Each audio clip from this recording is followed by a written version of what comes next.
You're listening to the Nerd to Know Media Network. Join us at nerdtoknowmedia.com.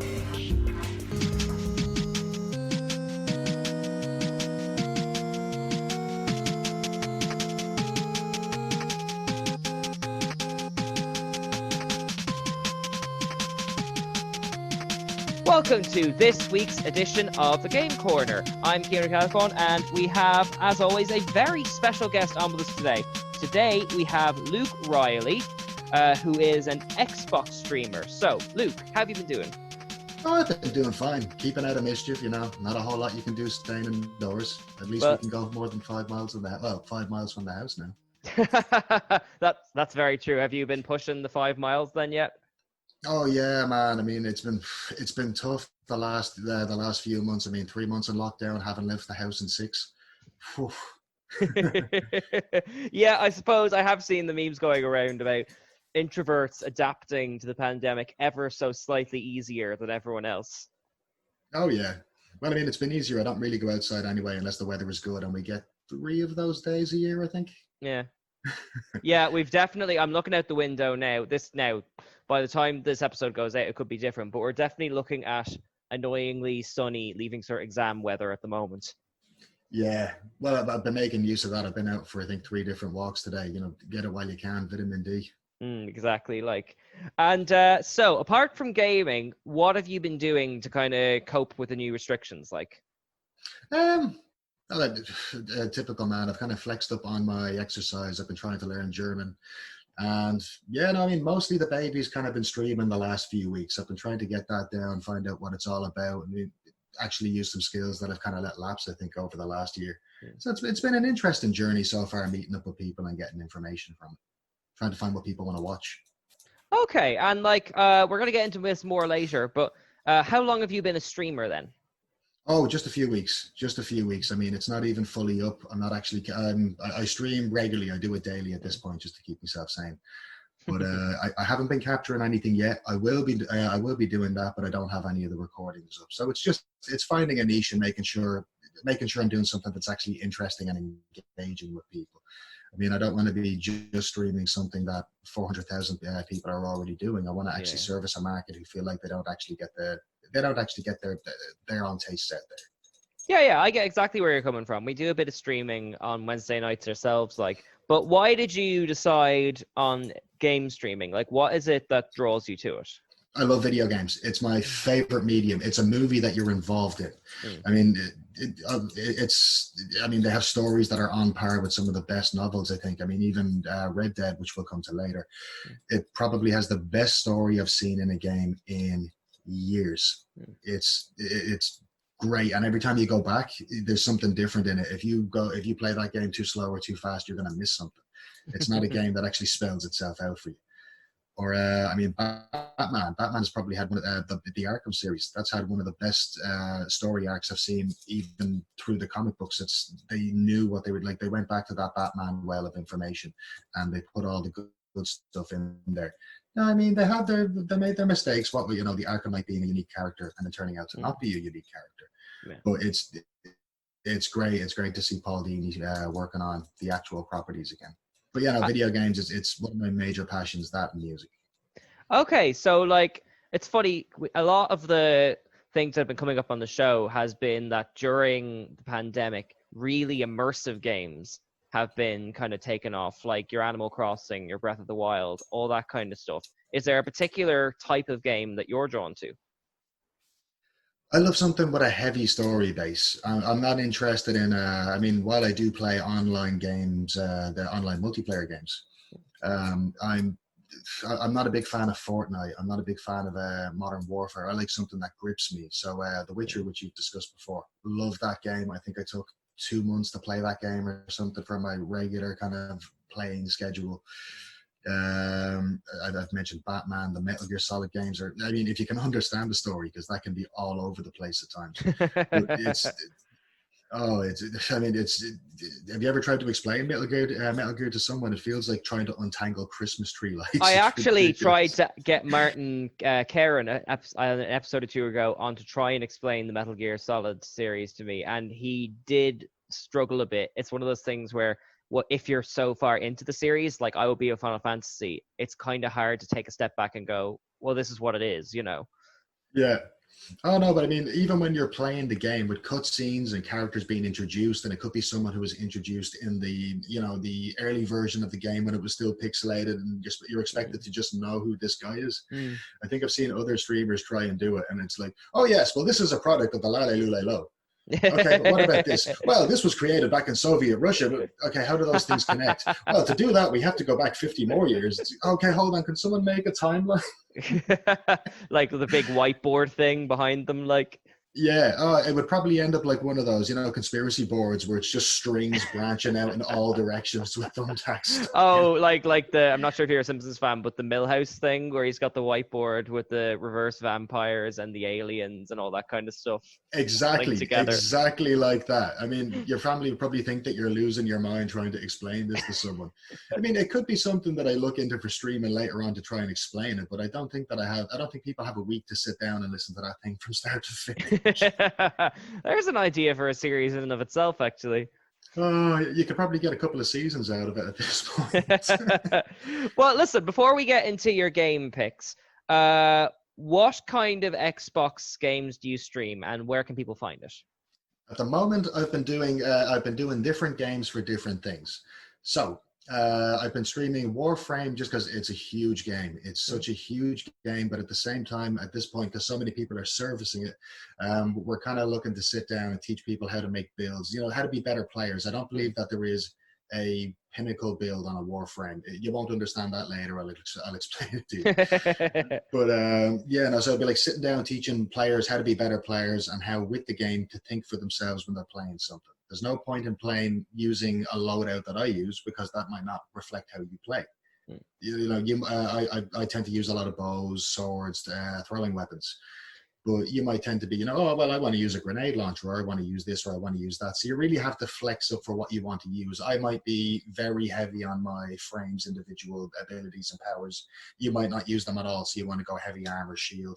And once again, that reflects the stats of whatever character that you play at the time. So there's that stream. Then my Red Dead stream it's a bit of fun. I met some people from kind of the Kentucky, South Carolina area, and I've started playing with them recently. So we're just kind of running bounties, talking about absolutely anything. I reflect that one more to the, you know, you're hanging out with your friends, you know, sit down, have a beer. It's called You Comment, I Drink. Which has been dangerous, I can tell you that. But yeah, it's called You Comment, I Drink, and it's just, you know, it's just a bunch of us sitting down and talking a load of waffle and playing the game, and at the same time, some nuggets of information come out about hunting or being a bounty hunter or that type of thing, because or you know, setting up your moonshining business. And then the last one, I'm kind of thinking that's going to be that's just going to be its own self-contained stream. So that's when I do story games, and I'm going to schedule these things up properly. So there's kind of like the state of play. There's You Comment, I Drink, and then there's just solo playing. So you can find that on mixer.com/Diawal, which is DIABHAIL. Lovely. And I'll pop a link in the description when this video goes up as well. Or not this video, this episode. But let's actually back up a bit, because I'm not all that familiar with Warframe. I know the visuals, but like, what is Warframe in a nutshell? To go back to what we were talking about earlier. To sum it up, and it's really hard to nutshell this game, it's a free-to-play, action role-playing, third-person shooter, online multiplayer game. It's a bit like in terms of gameplay, it's Metal Gear Solid meets Army of Two and Ninja Gaiden. Okay, that's quite a sell. Oh yeah, I mean, if you haven't played it, get onto this thing. I absolutely love this game. I've been playing this game for 4 years. It's a commitment. It's not a video game. So is it like an all online all the time multiplayer thing like Destiny, or is it more story based? It's okay. It's both of those things, because it has a story in there. It has, you know, it has endless amounts of lore, and they keep adding to this. There's story that comes out every few months, so they're constantly updating it, which is very strange for a free to play model. And even when I say free to play, you don't really have to buy the platinum in the game. If you're farming this game out, you can get prime parts. Prime parts you can trade to other players who have platinum, and they give you the platinum. So I mean, if you're playing this game smartly, like I'm at a point now where I don't have to spend money on it, but I do spend money on it because, man, give these developers money. They're doing something nobody else is doing. It's incredible. Where do I even begin with this game? Okay, so you play a character that's called a Tenno. Try not to give too much information away on Tennos. They can. I'll skip over that part. I don't want to spoil the story. I mean, it's something that you really need to go get into for yourself. But Tennos control these things called warframes, which are like bioorganic battle suits or mech suits. Each one is different. It has its own ability, so it's a bit like Pokemon. Everyone does something different, you know. Right. Like you have the Frost Warframe, so that's obviously cold-based abilities.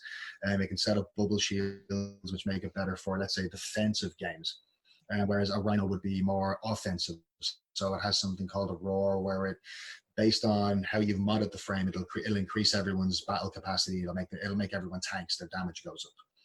So each level in itself in the game is procedurally generated from different tile sets, and then they've started adding open world segments as well, which are fixed levels. So the game does everything. More recently, they added something called the Railjack. The Railjack is space battles a la the original Battlefront 2. Remember the original Battlefront 2? No way! I love that game. I mean, you can.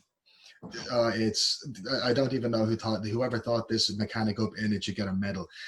All right, so you've got side guns on the ship. You need 4 people to pilot this ship. You can't just do it on your own. Right? So somebody will be like the main pilot. You'll have 2 guys on the side guns. You'll have somebody kind of running around doing different jobs. So they'll have to run to the back of the ship and make missiles because you'll run out of missiles, or they'll have to make this stuff called Revelites to patch up the ship.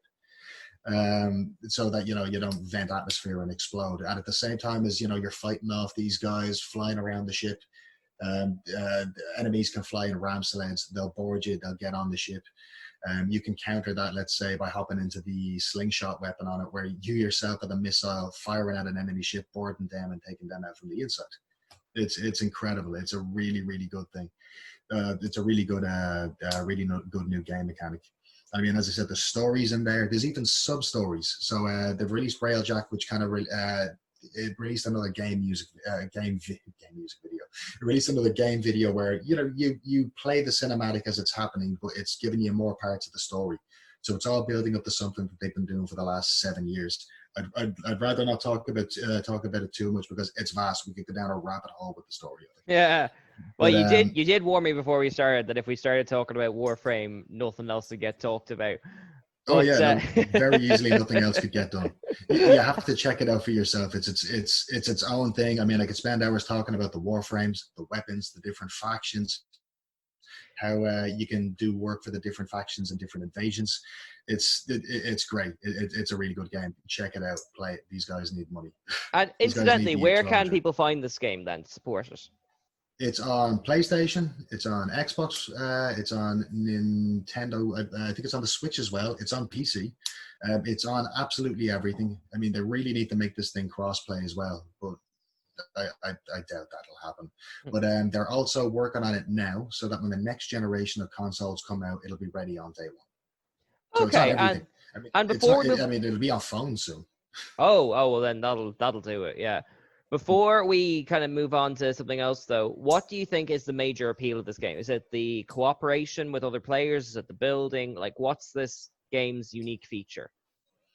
Well, it has PvE and it has PvP. I use it primarily for co-op. I have no interest in going into online games and playing against other players. I want to build something with people. I like tactics. I like coordination. I like outsmarting the enemy AI. I like all that type of stuff.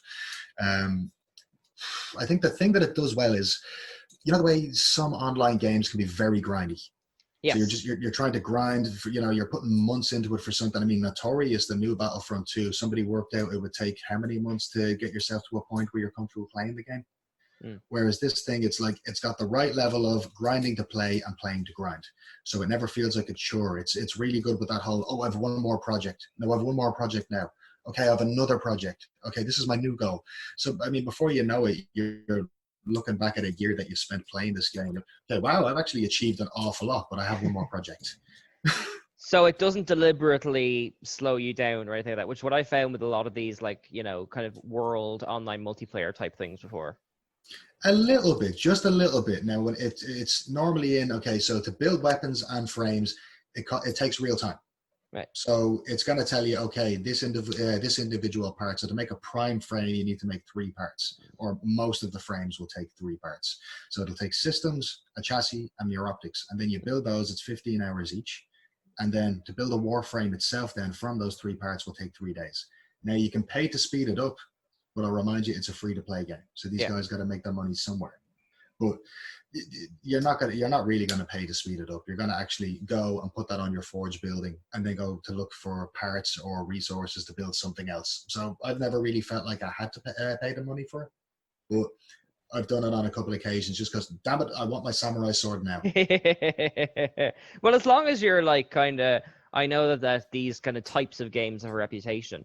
But as long as your time isn't being wasted, and like it's not like a new Battlefront 2 situation where they've kind of stacked it so you're forced to get those like loot pack things, then it's not too bad, is it? No.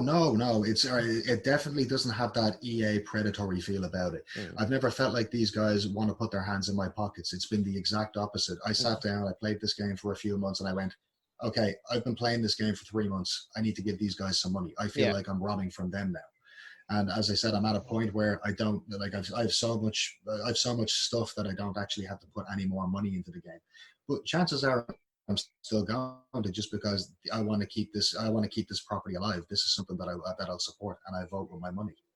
So, well, like, see, that's I would agree with you there. Like, I don't mind paying for DLC when I feel like the game, be it free to play or not, has given me my money's worth, and I want a little bit more. I think it's just the line is where you feel like it's deliberately stuff has been withheld, so you have to pay more for it, you know? Yeah. So this is like one of those. with the Division 2, there, they dropped their DLC recently. Now, when I bought that game, I got the special package, and then I got the season pass, and I didn't really feel like I got my money's worth from the DLC. But when the season pass expired, they had another DLC that they dropped. That's another 40 quid. And at that point I was like, you know what? No, I don't want to invest any more money.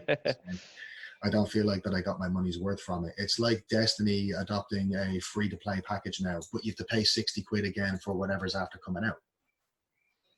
I'm not a big Destiny fan. I'm probably no. My brother is, though. He's clocked up like hundreds upon hundreds of hours, like. Yeah. Oh, I played the first one. I played the first one a lot, and then when the second one came out, I don't know. I didn't feel like there was something there that held me to it. So, I mean, if someone was to point to what's your favorite online game like that, Warframe. I always go back to Warframe. It doesn't matter what I play. Warframe is what I always go back to. There's always something to go back for. I mean, it's not 100% perfect, but it's my favorite. It's my absolute favorite. You get what you pay for on a free-to-play game, and you will be surprised what you're getting. Excellent. Well, then, we have a few minutes left, so I believe you want to be the first person to talk about this show on the air, Red Dead Redemption 2, right? Red Dead. I cannot believe this game. This game took up, like, just in the story, going back and forth, it took up 3 months. It took up maybe it took up more than 3 months, because I played the game and I started burning through it. I put a few weeks through it. I was playing it on and off because I was working hardcore at the time. But I seen something online where somebody was talking about characters that I missed because I was flying through the story. And if you miss something that starts in chapter 1, it doesn't unlock in chapter 2. You can't go back to it. You're not going to find that side mission like in GTA. So I restart the game. I was happy to restart the game because it changed the entire story for me again. And this is just in the actual offline story version of the game. So it's an action adventure game. I'd call it an RPG in terms of, if you play this game as a good character, it's going to change how different characters interact in the story, and even some of the scripts and the cutscenes. If you play as a bad character, once again, you're getting something different. So you play a character called Arthur Morgan. It's a prequel to the first game if you've played Red Dead 1. Right. He's a member of the Vandalin gang. They're on the run from a job that went wrong in Blackwater. They're being chased by the Pinkertons, but there's also some interaction from rival gangs and a whole bunch of character development. I'm not going to say anything more. Check it out. Play that for yourself. I've also been playing a lot of the online game, which is like GTA, but it's not made for griefing. I mean, I can't go back and play GTA anymore. There's an 8-year-old with a Mark II oppressor who won't let me run my guns. I just want to run my guns, man. But Oh, this has been my go outside simulator. It's great. well, I've heard I, a lot of people saying what's great about Red Dead 2, but like, to kind of boil things down, like, what is it that you find so appealing about this that you keep coming back to it? Like, I am a cowboy bounty hunter in a Western situation. If I decide that I don't want to interact with any other online players, I get on my horse and I head up to the snow-peaked mountains and I go hunting up there so that I can fulfill my trading role there, so I can make a lot of money that way. Or if I get bored trading, I decide that I'm going to be a bounty hunter, go down to the bounty boards in the random towns, go catch random NPC players, or even if another player has built up a high enough bounty, I can go hunt him, bring him back for the so, money. so even though it's a very different game, like Warframe, it allows you quite a lot of customization. Like, Oh yeah, well I mean it's slow burning. If you're expecting something fast and like instant reward, instant reward, instant reward, that kind of round over, boom, done, you're not going to get that. I mean with Warframe you can go into self-contained levels where you can be in and out of something and have a mission done in 5 minutes, 10 minutes, 20 minutes, or an endless mission. Whereas this thing, on the other hand, no, it needs a little bit more of your time. It needs more of that investment. I don't play the PvP on it. I have done, but as I said, I don't go online to do that type of thing. I'm more of a co-op person.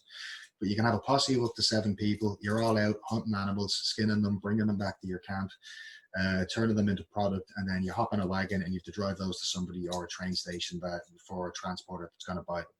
I still feel like the game is still a beta. I mean, it doesn't give you everything to do. But as I said, it's just that freedom of hopping on your horse. You know what? I'm going to go hang out in the deserts. I'm going to go bounty hunting, or I'm tired of this. I'm going to go to the mountains. I'm going to make some moonshine. I'm going to sell that to somebody and make a quick profit. It's fun. It hits that spot for action and adventuring.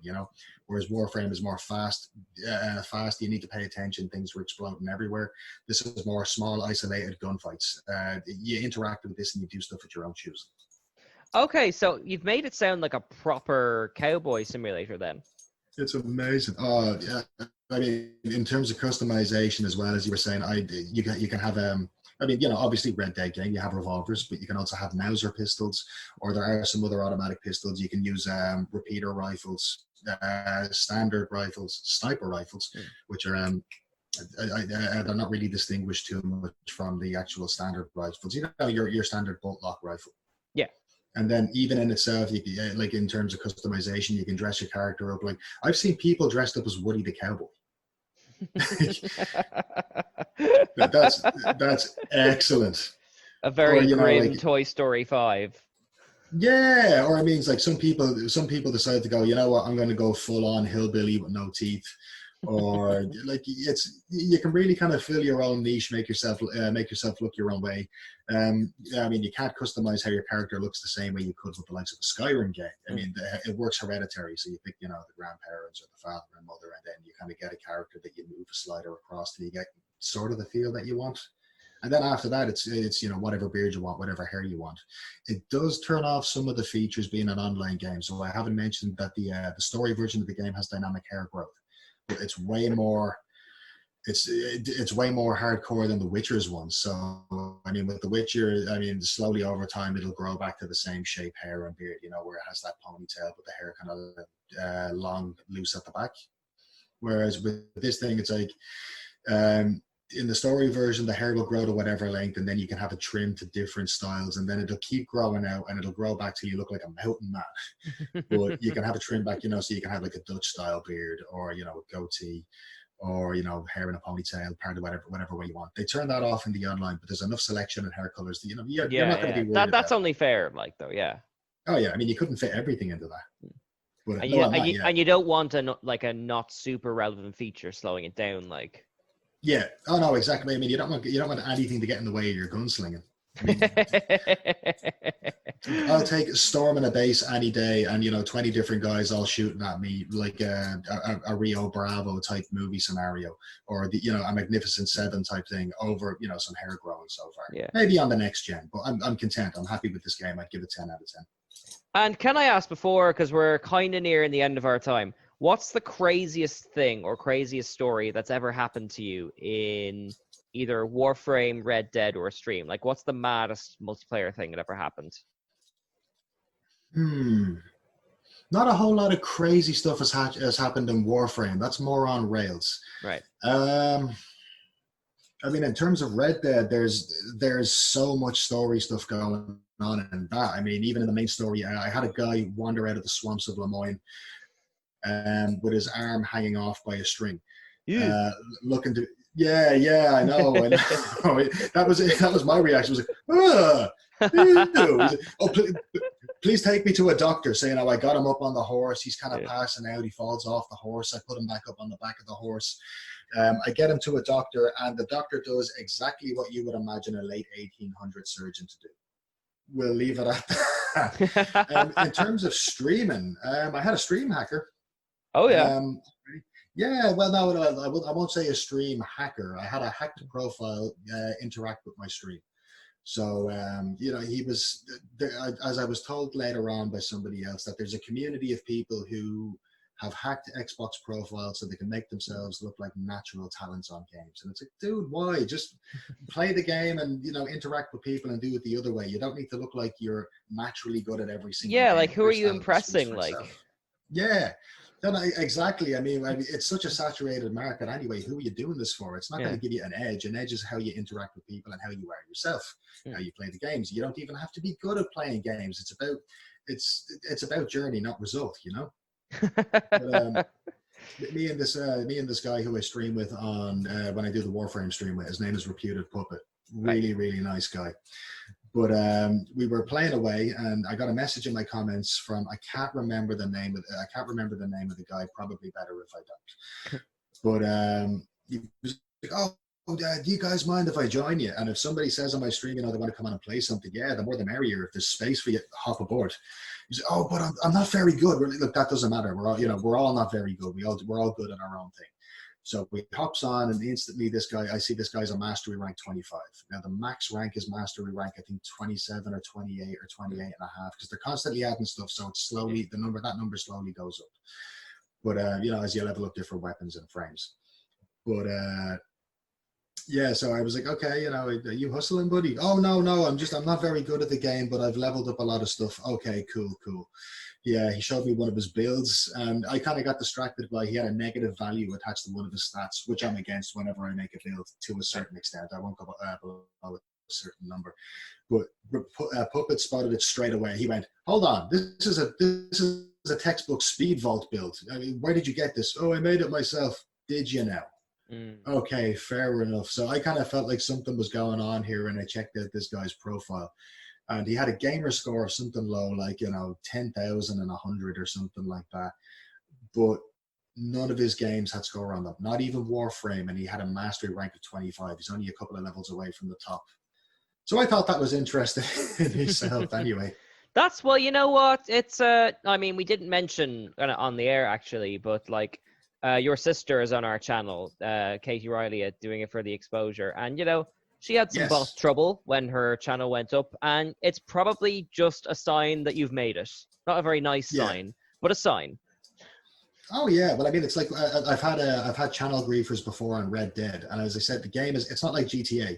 It's not like you can buy a shark card, get a tank, and then load into somebody's lobby and bother them all the time. Yeah. People do it as groups, but it's more of a level playing field. I play with 5 or 6 people. I play with another woman who has her own stream, Prod Phoenix. A great person, and Prod Pitbull, he plays as well. He has his own stream. But we're all we're all over 100 in level in this game. We all have fairly decent weapons. At this point, there's nothing we really need to buy in it. So why are you bothering us? We're a group. I suppose for the wars, and it keeps them entertained. But I don't know. I think if you're griefing somebody in a game, you're probably bored playing that game. Excellent. Well, we are just out of time, Luke, unfortunately. So one last time, where can people find your streams? They can find me on Mixer /Diaval. That's DIABHAIL. It's a bit funny. I like to get Americans and stuff like that to try and pronounce it. Yeah, you can't join the stream unless you got like a B- C+ at Irish. Well, I mean, I only have a couple of Huckle myself, but I've heard people either call me Diab or a Hale, or I've heard it said all sorts of ways. And they're like, how do you say that? No, I'm not telling you. This is funnier. Well, if you want to find out how it's pronounced more, go check out his stream. We will put links in the description below. But until then, thank you very much, Luke. Hope you had fun on the show. No, I mean, thanks for having me. Anytime. It's been an absolute pleasure. Awesome. We will have another guest joining us after these messages, so stick with us. Thank you very much. Alright, so you're listening to the podcast, you're like, hey, I'm not in Ireland, how do I get in touch? Well, TuneIn has you covered. That's how you can check us out live when we're on the radio. You go to TuneIn and download the app, or you can check out the live streams on nerdtoknowmedia.com or Phoenix 92.5 FM. If you want to get in contact with us, it's very easy. Nerd to Know Media everywhere. Nerd to Know Media on Twitter, Nerd to Know Media Instagram, Nerd to Know Media on Twitch, Nerd to Know Media at gmail.com if you want to reach out via email. Hope to hear from you soon. Are you a nerd? Do you like hearing about a bizarre range of topics from the world of nerd? Does your heart and hairstyle still belong in the nostalgic 90s? Are you a sucker for spooky weirdo things? Well, whether you're a hardcore nerd or a vanilla ice baby, Straight Outta Canto is the podcast radio show for you! Straight Outta Canto, that's Kanto, Ireland's #1 show for nerd culture, nightmares, nostalgia, and more. Straight Outta Canto. And welcome back to the Game Corner. Thanks very much to Luke Riley, who was on the first half of the show. Now we have very much a friend of the show, another one of our podcasters, Kev Coffey. Kev, how are you doing today? I'm doing fantastic, Ian. How are you keeping yourself? Very well, thanks. Very busy with all the kind of editing and stuff. Dara was kind enough to show me how to work all this technology. How are you finding it so far, planning your own show like? Fair. It's going okay. Just I was up last night just doing some homework for my show and for Lisa's. So reading horror comics before bedtime, that's always a great idea. Yeah, But, no, it's been going all right for having a network just kind of literally crop up out of nowhere. Things have been going surprisingly smoothly. Yeah, should we talk about some behind the scenes stuff? Because like Prim and Stevie keep me very busy, but like now and again I'll pick up the phone and you guys will have talked 120 messages or something like that. There's a lot going on at the moment, isn't there? I can't even speak to that. That's Dara, Katie, and Lisa are just such proactive heads on them. Like they'll start a forest fire by just making words out of it. I think I'm very much in kind of Bryn's cul-de-sac of like turning up now and again, seeing what's going on, and like, hey, at least that's Bryn enough isn't nerd in to the know for group today. Okay, they're at it again. We're just gonna put that down and come back to it later. And, no, they're great. Like they're the reason we're doing this. Oh yeah. No, we wouldn't have like a channel without them. Like, and Absolutely. we'll get our plugging done up front. I believe behind the scenes you recorded an episode with Lisa on Straight Outta Canto today, didn't you? Yes, I had the absolute joy of guesting on Straight Outta Canto. That should be going up in the next week or so. We touch on the horror manga author Junji Ito.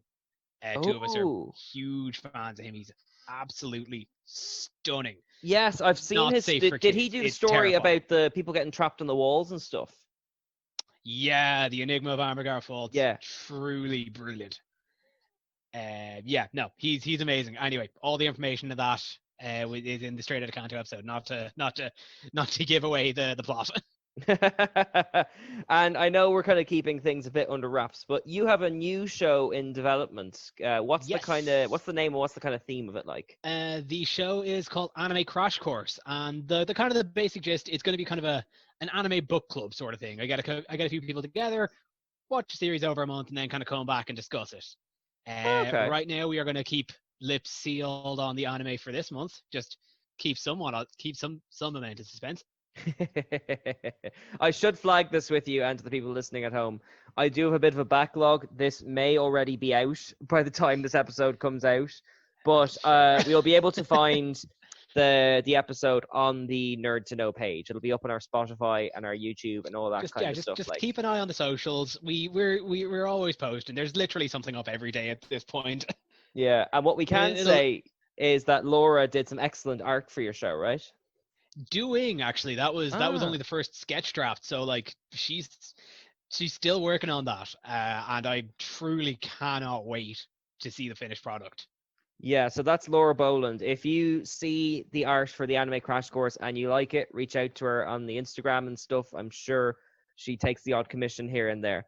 But before we get into the games, how have you been handling the lockdown? Because I mean, kind of more behind the scenes stuff. You and I work together. Have you been like kind of managing okay with this sudden abundance of time? Yeah, I've been doing all right. It's really just come to shine on me how much of a hermit I actually am. This is like I can understand that, like, a lot of people are taking this stuff. I've got a few friends that are complete extroverts that are crawling up the walls. Mm. Um, but I've been I've been reaching out to them and all that. But I've been doing fine. I've just been, as we're probably going to get into, I've just been playing video games for 2 months straight, and really that's kind of my natural state, in all honesty. I have a possible like a benchmark for you to beat, which is last episode we had Rory Dunn on along with Saoirse Shanae, who are both artists who've lost work over the course of this. Like Rory, the opera singer, had the impressive benchmark of having achieved 250 hours on Animal Crossing on just since the lockdown started. Have you? I mean, Animal Crossing's cheating. That's basically just life at this point. All right, well that's shots fired. Well, I'm glad to see that at least you're coping okay with all of this change. Like, Yeah, there's a part of me that kind of does want to get back to work, odd as it is to say, but we'll get there when we get there. yeah. Well then, with all of that out of the way, what games have you been playing the most since the lockdown started? Like I've been kind of dipping in and out of a few different ones. I think the one that I want to kind of I want to have a quick chat about is the one that literally dropped, that I had been waiting for months before all this kicked off, and dropped on my doorstep pretty much the week the job closed and I had the time to spare, and that's Persona 5 the Royal Edition. Okay, because that's what I was going to ask. You've been talking Persona 5 for quite a few months. So what's this new edition like? So they've done, like, Atlas, the studio that make the Persona games, have done this with the past few Persona games, where they'll release an original version, give it about 2 or 3 years, and then release like a Redux edition that'll add a bunch of post-game stuff, rewrite some of the original scenarios, and just kind of zhuzh up the original. It kind of taps into it. Like, there's a bit of controversy around whether or not they should do this, whether they should just release the extra stuff as DLC. It can be a thing, but I kind of like the system because the stuff they add tends to be so intrinsically woven into the original game that I think it wouldn't work as like a DLC patch. But anyway, so this is an updated edition, as I said, of Persona 5, which released back in 2017. Again, game enhancements, game improvements, and then a whole slew of extra like content. But what shocked me, what grabbed me with it, and it was about like 5 or 6 days after I had the free time and I was playing it every day. The game runs on an in-game calendar, right? Where you spend your time in a day, because like it's half life, like school life sim, and half like dungeon crawling RPG. Right. So you'll spend your days going to school and seeing your friends and working a part-time job, and it was about 5 days like, am I just living my life through this funnily game enough, now? I had the same thing because you put me onto Fire Emblem Three Houses. And Yes. like the second, like off the air, like I'm a drama teacher here and there, do a bit of language school work. And like the second all of that went down during the lockdown, I started playing this, and it's like, it's a teacher simulator. I've taken time off teaching to teach. What's happening here? Like, I'm readying classes. I'm doing lessons. Sure, it's war, but like, but they've got to know their horse riding. This little edgy turd has got to learn how to like ride a Pegasus. I could just imagine. Yeah, I'm calling Felix out. Yeah, I haven't got to Felix. I'm about to start the blue route. I could just see in both Persona 5 and in Fire Emblem, like, some poor young kid getting taken down by like the Immaculate One, and you go, well, you should have studied more on your lance lessons, shouldn't you? Jesus, honestly, that's too real. Like that, like they're like, if you don't do your stats enough in Persona 5, it can absolutely trip you up, and you're trying to fight God, and you're like, man, I should have gone to the arcade more. It's a lot. Both of those games are a lot like life, aren't they? Because I recently, just like last night, beat the Immaculate One on hard mode, and I couldn't go back to like train up. And I was like, God, this is a lot like life. I didn't train them up enough in school, and now I'm paying the price. Yeah, it's funny how things like that can be so analogous for life. But who knew I'd be facing down God except at the job interview? So tell us more about Persona 5 then. For people who haven't heard of it, what is it in a nutshell? As I mentioned, it's kind of a half-life simulator kind of visual novel life sim, hanging out with friends, going to school, but then half dungeon crawling, turn-based RPG. And this game, to quote the Gerard the Completionist, it's horny for style. Like every corner of this game is dripping with just pure essence of style. It's just like everything from like the UI is this big flashy papercraft kind of menu, and the soundtrack is this kind of rock mixed with jazz mixed with like R&B. It's stunning. And yeah, like I won't get too much into it because it's incredibly plot heavy, but it's one of the, like, it has completely redefined how I see like turn-based RPGs now, with just how smooth and fluid the combat is. It's one of these systems where when you exploit enemies' weaknesses, you get the chance to like take another turn and pass it to your teammate, and you can make one turn turn into about 10 turns, and suddenly you've destroyed a bunch of rats in the most stylish way possible. So, like, who would this game kind of appeal to then? Like anyone, honestly. Like if you are even halfway interested in like the likes of Final Fantasy and like Dragon Quest, absolutely like RPG fans, and same with visual novel fans. Like, if you kind of like read a bunch of kind of like visual novels like Clannad and Steins Gate, absolutely. The only people I think that wouldn't maybe get a kick out of it are, hardcore action fans. But even then, I'd say check out some videos and give it a look, because the style is something that cannot be missed. Yeah, I've looked up just pictures of it a few times because you talk about it a lot in work. Like the actual like art style of the game is gorgeous. It looks like a moving comic, like. Truly, yeah, exactly that. That kind of like, hard bordered comic style. It's astounding to look at. Like, it's not the most visually hefty like, you have your kind of Last of Us and cinematic stuff like that. So it's very kind of lowbrow, but the way they stylize it is stunning. The only kind of fair warning is, the runtime when I finished the Royal Edition was 135 hours. And that's just value for money. Oh god, yeah. And that's like almost entirely all plot. Like, there's very little kind of back and forth grinding in that. So it is definitely a bang for your buck as far as the game concerned. Now, here's something I haven't asked you though. Do you need to have played any other Persona games to get this? No, they're all very like Final Fantasy. They're all like they're all each standalones. Now each of them have some kind of spin-offs. Like, there's all like 3, 4, and 5 all have rhythm game spin-offs. All those are straight up sequels to each of their originals. I'm not even kidding. These like, there's Persona 4 is an actual like franchise in itself. Like, it's got rhythm game spin-offs and fighting game spin-offs. It's wild. And like, what is, like, I know we talked about the art style, but like, what other features have made it worth putting 135 hours into? The story and the characters. Like, that's kind of like, much like a lot of kind of those RPGs and visual novels. It's the plot and the characters that are just so engaging, and especially like with Fire Emblem, it's got a very kind of similar social link aspect, right? Where you spend time with different characters in the day, and you get to know their stories, and you get to know their problems, and like each member of your party and each member outside, like each person kind of you get to know outside your party, are all really just fascinating, well-rounded characters that like you just want to keep getting to know what makes them tick. So like they just kind of keep grabbing you. It's like it's truly stunning.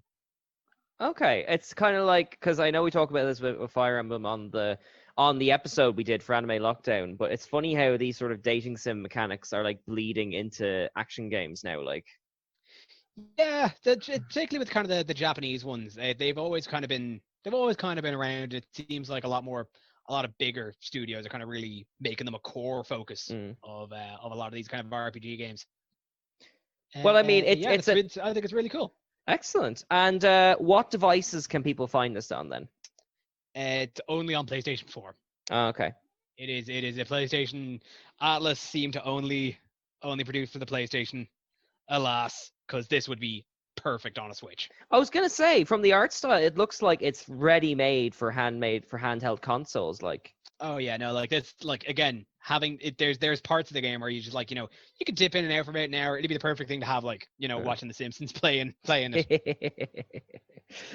Okay, well, on that very positive note, what is your second game that you have been playing throughout the lockdown? So after conquering 135 hours, Or what we you'd call think- on this channel half an Animal Crossing. a metric, not an imperial Animal Crossing. After 135 hours of a JRPG, naturally I jump right into another JRPG. Naturally. So I decided to pick up the ever divisive Final Fantasy VII remake. Now, I am dying to hear about this. I haven't talked to anyone about it yet. You're the first person to bring it up on the show. And on my first episode of the Nerd to Know podcast way back when, we were speculating, it was just when the Final Fantasy VII trailer dropped. So I've been invested in this for a long time. Take me on a journey. What's it like? It is great. Okay. I will say it's great. They like. Okay, we'll go with the looks first because Right. Well, I mean, Square Enix, like, it's kind of weird like to start. it is surprising how well they keep upping their game.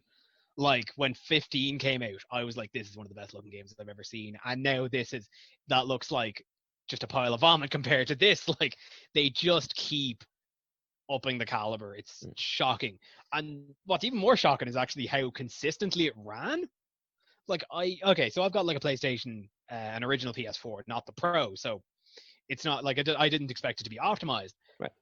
The game ran smoother than I'd ever imagined.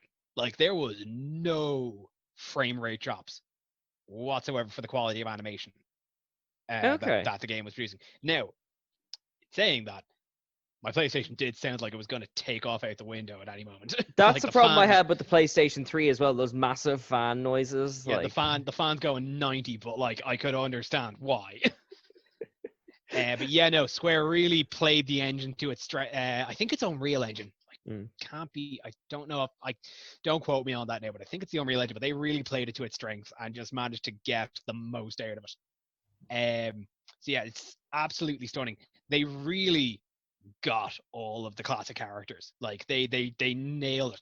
Because after something like Advent Children, you kind of expect they might default Cloud into being kind of the moody mopey one. Yeah. They might default Aerith into being the kind of the real pure kind of like Yeah, because I know you didn't really note. grow up. You didn't grow up with Final Fantasy VII, did you?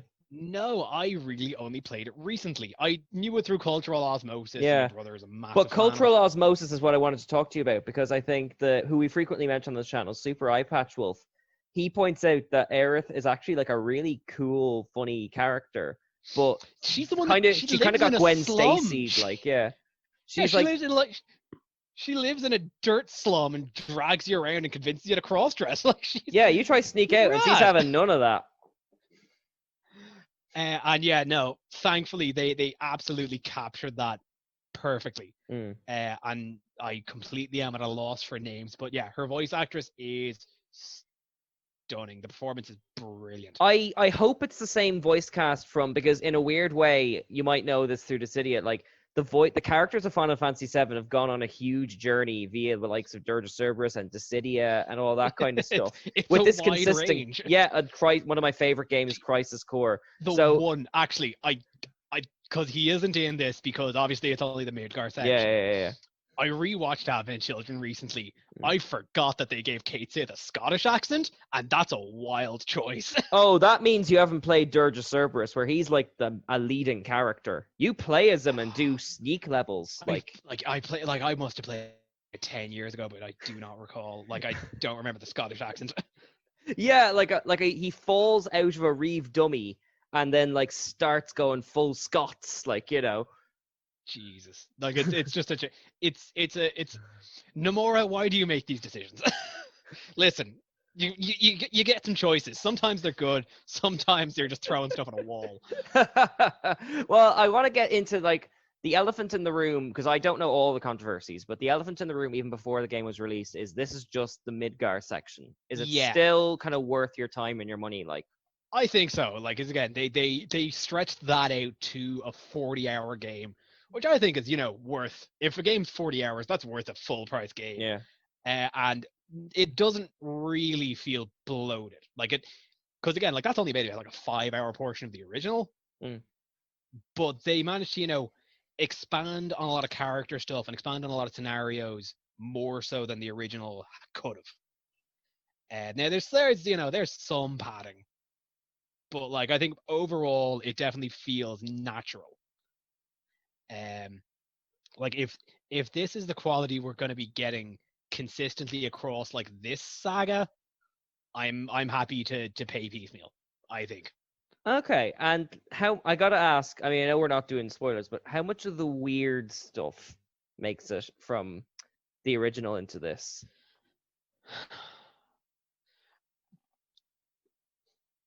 That's what do you mean by the weird pause. What, As in, like, sorry, the honeybee in, Cloud getting dressed up, all that kind of stuff. Oh my god, the honeybee in is the most spectacular section of this game. Honest to God, like they turn like Cloud getting changed into a rhythm game. I'm not even joking. No way. Yeah, there's like it's just kind of thrown in there, but like it's spectacular. They like, because it's so easy that they could have made that kind of crass and kind of offensive. Yeah, No, in a way that we almost can't in, talk about on the air. Yeah. Yeah, they lean in, turn it up to 11, and actually almost make it like it almost feels very respectful of the queer community, which I kind of just found surprising in a weird way. Like I know I shouldn't be surprised, but I kind of was. It was really it was really pleasant. I think they absolutely nailed it. I think like because of the rating, there's a few things I think they had to tone down. Right. Like if you remember in the original, Hojo actually I don't even think it insinuates. I think he just says that he's trying to breed Aerith with Red 13. Oh, yes, yeah. That was outright. Yeah, they had to cut that. Okay. It's a little more kind of reworked how you meet Red. Who is Red's voice, by the way? Because Red hasn't actually spoken in any of the newer Final Fantasy spin-offs and things yet. I don't know who his voice is. It's a very deep voice. I do not know the actor's name, but like it's a very kind of deep, methodical voice. Right, because like I know that was like in Advent Children, every time he tried to talk, someone like hopped on his mouth or something. So I was wondering if they were saving that for a big celebrity voice, like in Maggie Simpson type way.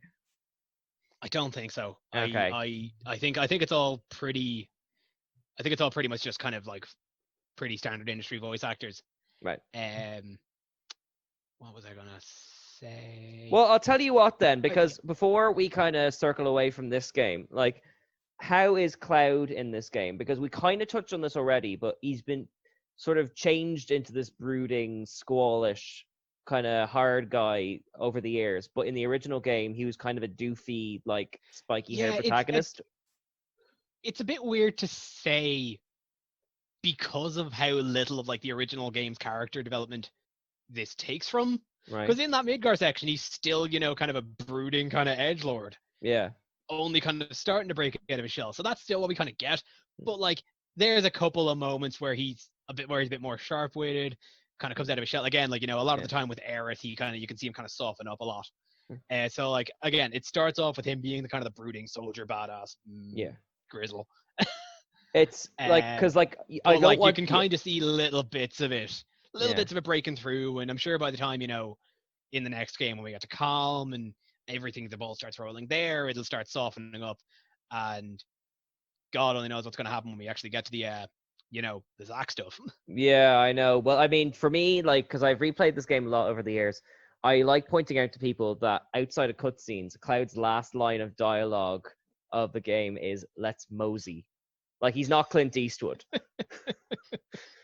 As much as he really tries. All right, we've got a few minutes left. So there was a third game you wanted to talk about, right? Yeah, no, because I finished that off. As I said, it's only been 40 hours, so it didn't get to spend too long with that. 2 days. That's it. Yeah. I got nothing else to do. So I picked up one that I've actually been sitting on my shelf for a while now, which is Yakuza Kiwami. Which Right. How familiar are you with the Yakuza? I know it's a game, and that's literally it. It is. So I picked it up. It's kind of a cult. Like, it seems like it's kind of a cult classic if you're kind of into kind of the Japanese game scenes. Right. So it is an open world kind of sandbox, crime action game. What you'd imagine a la kind of GTA Saints Row, but it's so much in one tone so much more serious, and yet in another so much more ridiculous.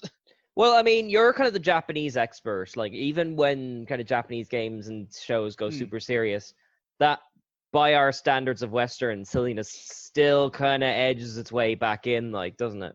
Oh no, like this is two sides of a coin, because like the actual plot of Yakuza, right, is a really gritty crime drama.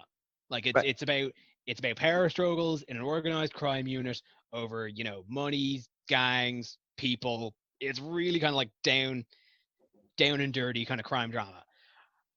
But then Yakuza's full of side quests where you, a leading member of the Yakuza, Kazuma Kiryu, will help someone be a better dominatrix, or get pulled aside to talk about being I'm trying to think of a safe way of saying this. I'm getting the gist of it. Daddy. So before we even get into it, not for families. No, I'd say this would be a fairly adult game. Nothing like nothing too explicit, but like it's a as I said, it's a gristle crime drama. It touches on a lot of dark subjects, and some of the outlandish stuff is not for kids. Okay, but like, take us through the kind of game mechanics. Is it like you said Grand Theft Auto, so it's a sort of roaming around, seeing what happens? Yeah, type so game? it's an open world, but it's a very small open world. It actually only takes place in like one city block of what's called Kamurocho. It's based on kind of a Tokyo subsection. Right. But for how small it is, you can go into like a third of the buildings in it, and it's really dense. Right. Like, it's full of story related kind of buildings and that, like business offices and bars and that. But then there's also like bowling alleys and batting cages and golf club. Not a golf club. What am I saying? Snooker clubs. Yeah. I don't know. Yeah, golf and snooker, they're the same thing, right? It's all right. We haven't been in the world for 2 months. I was talking to someone in the house this morning who forgot the word fork. It's just the world now. Yeah, brains dripping out of the ear. It's a time. So Mark, that's it. What's that thing used to dig food? Spoon? Yeah. Yeah. But yeah, so, and like all of those places, like they're all fully realized activities you can play in the game. Like you can literally just go bowling in this game for an hour. Like, you're like, yeah, what's this? I got a missing kid. Nah, I got 10 rounds of the batting cages booked up. That's me. But so it's like it's that kind of, like, as I said, open world kind of life sim, but it's also very much like the action. It's very kind of like hand-to-hand brawler. Mm. Also, actually, I think what's really interesting about it is that in like kind of the GTA's and Saints Row, it's like you could just go around cause carnage. It's like you're just given that freedom. You can't do that in Yakuza. Like you can't just go up and start punching random passers-by. Oh Combat's no! separated by things, and that's just kind of really interesting because it kind of keeps a narrative line. Okay, like so it it gives you freedom to explore, but not freedom to sort of destroy the To reality rain of the chaos, story. yeah. Okay, right. So like it makes it more, you can only do what Kazuma Kiryu would actually do. He wouldn't go up, setting buildings on fire and punching random pedestrians, but he will go to a cat cafe and just hang out. And Oh, I've been to cat cafes. They're brilliant. it's so chill. I've been to a cat Oh, cafe miss. where it was a load of cats. It was in Paris, and the only music they had on was Hosier and the soundtrack to Frozen in French. Hey, Keane, remember going to cat cafes? All Yeah, times. yeah. Now we just got to get cats ourselves from a street because they're taking over the place. Just watch videos of cats, man. It's fine. We're both Steven Universe fans. I still remember the bit where they tried to explain cat videos to this alien Peridot, and she just goes, "Who would document this?" So we are unfortunately just up against it time-wise. Is there anything you want to mention before we wrap up? It's for the best that we're running out of time. Let's mention Steven I Universe. think I just start quoting Peridot for the next half hour. The crazy's starting to creep in. Yeah, it's coming up to dinner time. If I start getting hungry, I start getting loopy. Yeah. We may have to start a podcast on food and the outside world at this rate. Stop. This week, bike shops. Remember those?